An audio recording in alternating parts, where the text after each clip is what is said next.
I'm Stavros Mastrogiannis, and today I want to talk to you about why you should not use the scale as your success indicator, especially if you're looking for sustainable weight loss. Obviously, today I'm not taping at work, I'm at home. I think the background is much better than the one I usually have. Anyway, the first thing I want to tell you about scales is that they don't tell you, the scale does not give you the full story.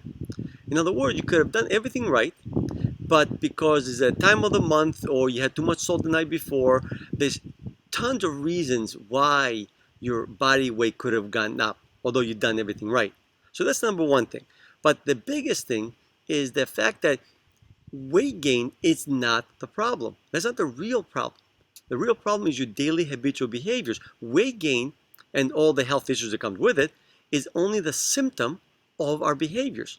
So if you're overweight and out of shape, that means that you engage in habitual behaviors that have caused you to gain weight and be out of shape. Okay? Now, and that's one thing that you want to keep in mind. You see, the scale only really measures the symptom. How's the symptom doing?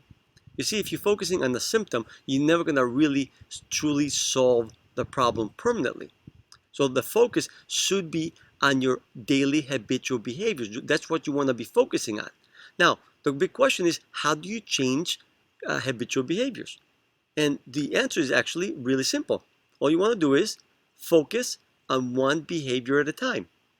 That's the, actually, never mind the best way, is the only way to change habitual behaviors, is to focus on changing one at a time because it takes a lot of mental effort. If you look at most of the weight loss programs on the market today, they don't do that. They focus on changing all your behaviors at once. And what happens? Yes, you do lose weight fast, but then you gain it back. Why? Because it's overwhelming. Very, very few people are able to make so many changes in their daily habitual behaviors all at once. Look at the statistics. How many people are able to keep the weight off with the current methods of weight loss? Right now, it's around 5% or less.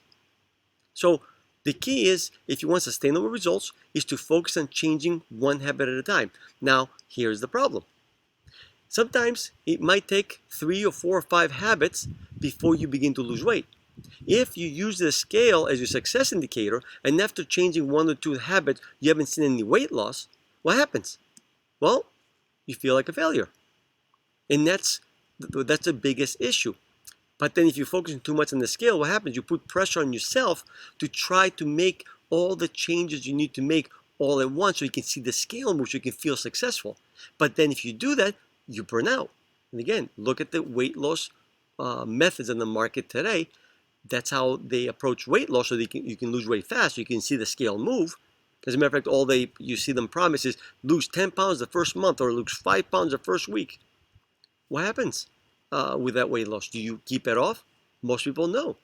It's because if you want sustainable results, you got to focus on making permanent changes in your daily habitual behaviors. And the only way to do that is to focus on changing one at a time.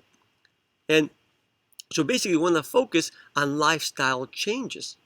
And you do that by changing one at a time. I'll give you an example. And by the way, you want to use your success indicators should be how are you doing and the habit you're working on. In other words, let's say you're trying to cut down the junk food. Okay, you want to cut down the amount of junk food that you have per week. You can start by keeping track how many junk food did you have during the week. If let's say the first week you had 10 servings of junk food, and the following week you had 8, you made progress. It's a successful week. As long as each week you have less junk food than the previous week, you're making progress. And that's how you should be measuring progress. As far as the scale is concerned, it's only a matter of time before you lose weight. Sooner or later, you can have changed enough habits to affect your weight. And the good news is because you lost the weight by changing your habitual behaviors that got you overweight in the first place, the weight loss will be sustainable. Isn't that what we want? And at Live Your Way Thin, that's exactly how we approach weight loss. Okay, and I'm sure you heard this. You heard me say this before. I've identified 7 habitual behaviors that have the biggest impact on people's health and weight. And what I've done is I teach people how to incorporate those behaviors, those healthy behaviors, into their lives. And the way I do it is one at a time. We start with one. Once the person has developed it and it's part of their life and they're comfortable with it, we'll go to the next one, and then we'll go to the next one.